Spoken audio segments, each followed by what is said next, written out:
Right. This is Subbu here. On AI, Hrithik Roshan is the latest celebrity, okay, from Bollywood to have won the case approaching the Delhi High Court seeking protection for his personality rights.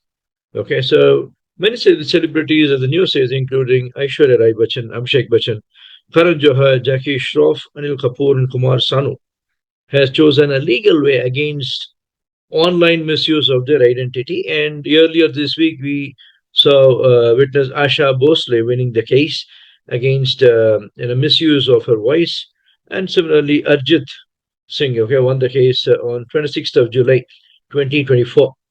Okay, so against AI platforms using their personality. Okay, now the point is, okay, though we don't have a law in India at the moment. On 15th of October 2025, we don't have a law in India, okay, for the AI governance. Okay.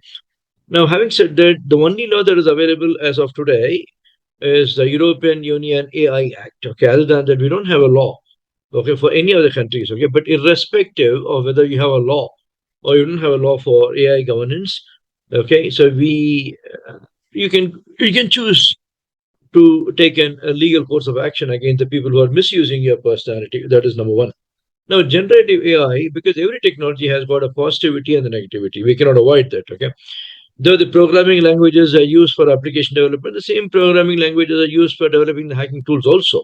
Okay, when at one side we are making use of AI to automate most of our task, okay, to reduce the time and to reduce the money as well. Okay, and at the same time, the AI is also being used in a deep fake in a negative way. Okay, there are tools that are available, developed using the artificial intelligence, okay, technology as an offensive tool. Okay, offense and the defense with the AI, and offense and the defense was also there without an AI. When the technology takes to the next level, okay, the offense also takes to the next level, right? In fact, sometimes the offensive security goes to the next level, and then the defensive security goes to the next level. For the hackers, okay, they need money. Okay, they need money in millions. But for the security professionals, they work for a salary. Okay, so the motivation itself is different. Okay, now coming on to this particular case, okay, it's an infringement into the privacy, and it is also the AI governance. Okay, now you cannot. It is very obvious that data protection and artificial intelligence are going to go hand in hand. Okay, and the time has to answer when the quantum computing comes in. What is going to be the implication for the quantum computing? Then the data protection, then the artificial intelligence. Okay, so this tells me something that 2023 the Hollywood saw a big protest against the use of artificial intelligence. Are we moving towards the same lines, okay, or are we moving in the same lines against the artificial intelligence?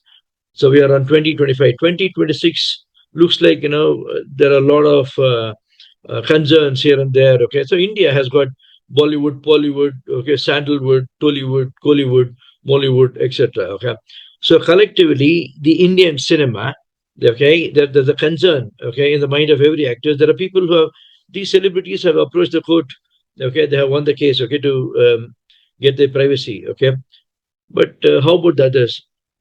Something tells me we are heading towards the same situation which Hollywood faced in 2023 against the AI industry. Okay, so the governance is the only option. Let's see when the Indian government is going to take a big step towards AI governance. Cheers and bye bye.